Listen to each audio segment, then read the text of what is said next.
Hey, I'm a property investor here in Australia, and I just wanted to talk about taking opinions from people who have literally no idea what they're talking about.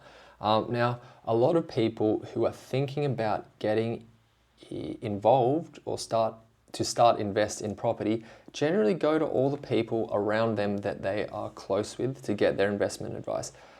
The only problem with that is these people that are around them have absolutely no idea what is a good or a bad decision when it comes to property investing.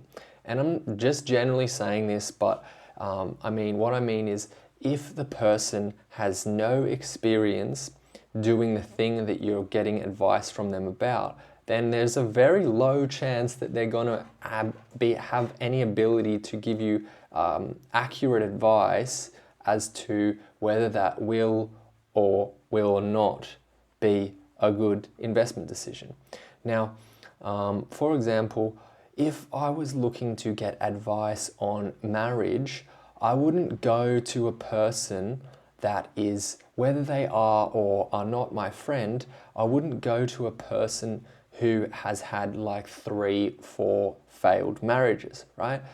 But people do this all the time simply because they seek to get advice from people that they know and are friends with. And there's nothing wrong with having friends, obviously, but you need to understand, like, if you want to be successful with anything, then the best way to get successful at that thing is find someone that has been successful doing that thing and ask them how they did it, because they can just factually tell you what will and won't work, opposed to me, me going to someone who has a successful marriage and asking them what I do in a hard situation. I think obviously we'll get a better result over me going to a person who has had 4, 5 failed marriages and asking them the same question. If I ask the person who has had 4, 5 failed marriages, I'll also probably be with them with another failed marriage, opposed to me speaking to the person who has been happily married for many years.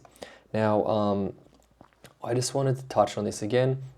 I touched on it in another video, but people have this emotional perception on what is and what is not a good idea.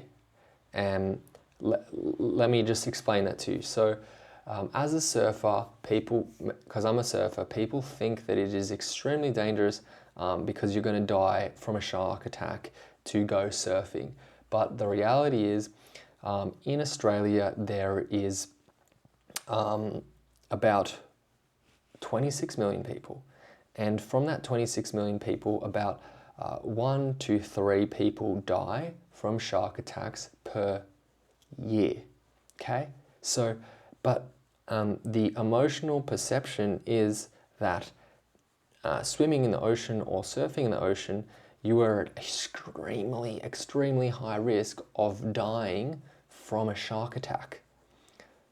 But if you just compare it to driving a car, there's not between 1 and 3 fatalities from driving a car per year. There is about 13 or 14,000 deaths per year from people driving on the road, drivers, right? So but no one would ever say, like, before you drive somewhere, be careful. Driving is dangerous. Why don't you're just driving down to the shops? Why don't you just walk? You could die. Like, no one has that fear. But it's funny how people emotionally operate.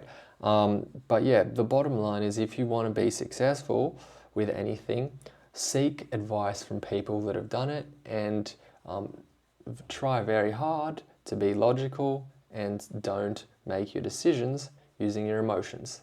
See you next time. Bye.